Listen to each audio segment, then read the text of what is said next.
I grew up in kind of a crazy house, right? You know, dad Jewish, mother not, German, the un-Jewishest of the... And they were both artists. They were both artists, and they used to, and they would argue a lot, right? They'd argue a lot, and you know, my mom would get mad at my dad. She'd lock herself in a room, play German marching music. You know, that was my family. It'd be like, Heinz, Heinz, Heinz. You know, my dad's beating on the door like, you know. So you know, I really had no choice but to go into comedy. But they were both artists, and this was in Washington, D.C. I grew up in Washington, D.C., and there was not a big art community there. So my parents' house was the spot where they would all hang out. And my favorite friend of theirs that would come over was this 400-pound gay Italian opera singer. This dude was awesome, and he had a glass eye that he got from a hate crime. Like he was in a bar in West Virginia, and he hit on the dude with a cowboy hat, and the guy was like, "A man shall not lay with another man in the Bible," and he lost the eye. So you know, he was on a budget, and he put one of those budget eyes in. I don't know if you've ever seen those budget glass eyes, but they just don't sit right, you know? So, like, if he did a sudden movement, you know, the eye would stay that way. But I was obsessed with this eye. I loved this eye. You know, I was fascinated with it. And he kept putting on weight. He kept putting on weight. He'd come over. He got to be like 400 pounds. And one day he's coming over. My mom tells my dad, she doesn't know I hear this, but she's like, "Listen, he's put on a lot of weight. Don't make him laugh because the pressure builds up and then the eye will pop out." So I'm like, well, I need to see that happen. That has to happen. You know, I'm 7 years old. I'm like, how do we make that happen? So I knew it was my job to make him laugh, right?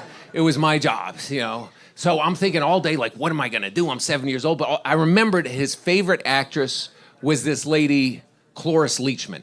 Cloris Leachman. He loved Cloris Leachman. And, you know, he would talk about her all the time. So we're sitting at the dinner table. He's there, and he's talking about some movie, and he goes, "And you know who starred in it? My favorite." And I was like, "Clitoris Leachman." He's like, "Ah!" Right, the eye. The eye shot out, right? I didn't know what a clitoris was. I still barely can find it. You know, you need like a native guide, you know. And I shot out, rolled across the table, onto the floor. There was a grate with the corner rusted away, went down into the corner of the grate.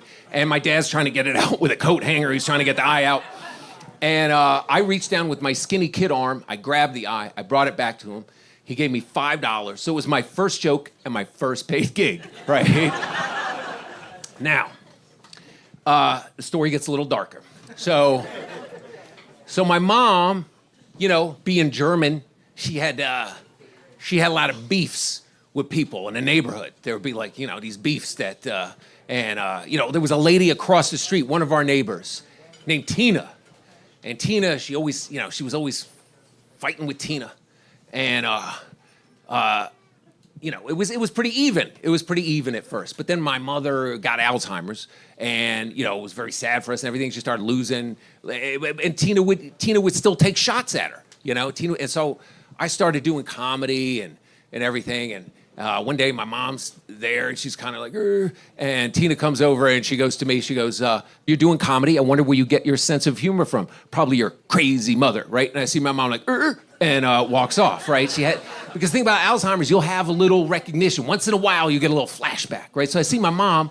Tina was scared of bugs. She had a phobia of bugs. And in D.C., they had these cicadas that would leave these shells on the trees, these like translucent shells. So I see my mom walk over and grab one of the shells and go over to Tina. She's like, "Tina, I got something for you," right? She opens her hand, and Tina is terrified, but she won't show it. She won't show it. She's like, "Karen, I'm not scared of that." She's like, "It's just a shell." And my mom's like, "That's right, it's empty, like you," and crushed it, right? And Tina had just had a miscarriage, so it added a little extra. Yeah, that's how we roll. It's very German. Very German. So my mother passes away, and it's very sad for us. It's about 7-8 years ago. And, you know, very sad, you know. And one thing that she had was this hot sauce recipe that everybody loved this. She used to make it at all the parties, and it was the hottest thing you ever ate. I mean, I've never experienced anything so hot. It was like all the Scotch bonnet peppers, the jalapeno, everything. And she would chop it up and everything. And she never gave anybody the recipe. It was delicious. Before she died, she left a recipe for me. She wrote it down. And, you know, and so we were having a memorial at my father's house, right? We were having a memorial. And we were all very sad. And I'm like, you know what? I'm gonna make that pepper sauce for everybody. So I get all the peppers, I'm chopping it up, I'm looking at the recipe and everything. And this stuff is so hot, it's coming off. And I'm chopping up the peppers. And finally my dad's like, look, just take a break, go, to the liquor store, get some vodka. We're gonna blow this out. Glass eye's coming, everybody's coming, right? So I'm like, all right. So, I go pee, I'm driving to the liquor store. All of a sudden I realize my dick is on fire, and I can't figure out why. It's because I touched it with the pepper hands. So by the time I get to the liquor store, I got tears coming, I got snot, I'm crying. The Korean guy's like, oh, you don't look 20% off, right? I'm driving home, like, it keeps getting worse and worse and worse. I'm like, I'm not gonna make it. I'm gonna die. I'm gonna crash this car. And I'm like, I gotta calm down. I gotta think of what to do. And the thing is, whenever you've been in a bad situation, you got to think about when were you in a similar situation and what did you do to get out of it. And I remember once I went to an Indian restaurant and I had this hot sauce called Vindaloo. It was the hottest thing I ever ate, right? And it was so hot I hallucinated. Like there was one waiter, I saw 3 of them, are you okay? Are you okay? Are you okay? Right? I'm like, ah! And the guy's like, drink it this mango lassi. Drink it the mango lassi, right? And he hands me this giant white drink. I'm like, well, what's that? He's like, it's a yogurt.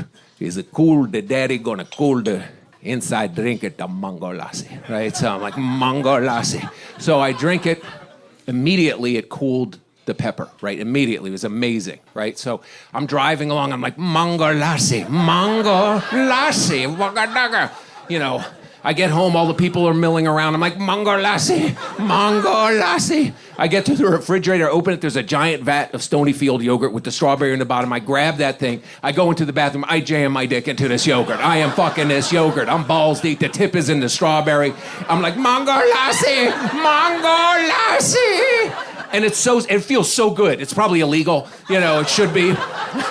But it feels so good, and I'm like, and I'm, it's just crazy because I'm like, I'm crying because my mother's died, I'm like, and I'm laughing because it's so ridiculous. I'm like, mango lassi, and I'm fucking this yogurt, and I turn around and the bathroom door did not close properly, and Tina is standing there with a child, right, and the kid's looking right at me, and he goes to Tina, he goes, what is that man doing to that yogurt? And she leans over and says, people grieve in different ways. I'm DC Benny, everybody. I hope you enjoyed this show. Thank you, Brokerage. Thank you, Long Island, for having me here. Miss you, Mom. Good night, guys. Take care.